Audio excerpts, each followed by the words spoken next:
बिस्मिल्लाहिर्रहमानिर्रहीम। अस्सलाम वालेकुम। किसी गांव में एक पहलवान रहता था। वो अपने इलाके का बहुत ही मशहूर और जाना पहचाना पहलवान था। उसकी एक ही बेटी थी। उसने उसे बहुत ही लाड और प्यार से पाला हुआ था। वो खूबसूरत भी बहुत ज़्यादा थी। बेटी जवान हुई तो बाप को इसकी शादी की फिक्र हुई। क्योंकि खुद पहलवान था इसलिए बेटी के लिए एक पहलवान ही पसंद किया, जो ऊंचा लंबा गबरू जवान और जिम्मेदार भी था। बाप ने बड़े नाजों से पाली हुई बेटी उसके साथ ब्याह दी। हफ्ते बिना गुजरे थे कि पहलवान दामाद ने बेटी को मार पीट कर निकाल दिया। इसे तो घर का कोई काम नहीं आता।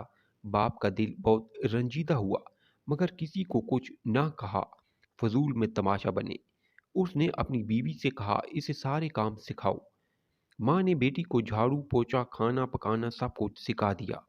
चंद महीनों के बाद सुलह हो गई और बाप ने दामाद को बुलाकर माफ़ी मांगी कि हम शर्मिंदा हैं, बहुत लाडो प्यार से पाली थी और फिर रुखसत कर दिया।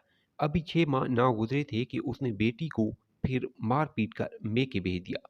इसे तो सिलाई का काम भी नहीं आता। पहलवान फिर से बहुत परेशान हो गया और अपनी बीवी से कहा, इसे सिलाई का काम भी सिखा दो। बीवी ने सिलाई कढ़ाई रजाइयाँ बिछाइयाँ, यहाँ तक कि परांदे बनाने का भी सिखा दिया। फिर दामाद को बुलाया, गलती की, माफ़ी मांगी और बेटी को रुखसत कर दिया।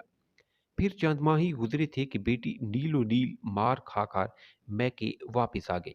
इसे तो खेतों का काम भी नहीं आता और गाय भैंसों का दूध दोना भी नहीं आता। पहलवान बड़ा दुखी हो गया। बड़ी इज्जत थी जमाने में इसलिए खामोश रहा। इस बार किसान ने बेटी को खेती बाड़ी के काम भी सिखा दिया और एक बार फिर रुखसत कर दिया। फिर चंद दिन गुजरे, फिर बेटी रोती हुई मैके वापस आ गई। पहलवान ने सवाल किया, बेटी अब क्या हुआ? वो कहने लगी, अब मेरा शौहर कहता है, आटा गूंदते हुए तू हिलती बहुत है।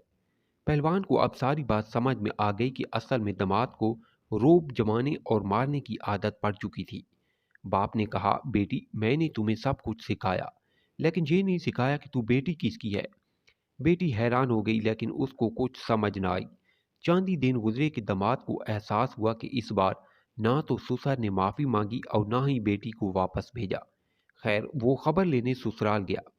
ससुर ने दरवाजे पर रोक लिया और कहा, इन्हीं पैरों वापस चला जा और आज की तारीख याद रखे, पूरे साल बाद आना और अपनी बीवी को आकर ले जाना।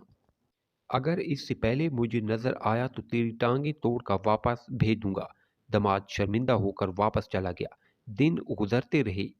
पहलवान अपनी बेटी को मुंह अंधेरे खेतों में ले जाता और सूरज निकलने पर घर भेजता। बीवी ने बार बार पूछा, लेकिन ये राज ना खोला गया। 2 साल गुजर गए।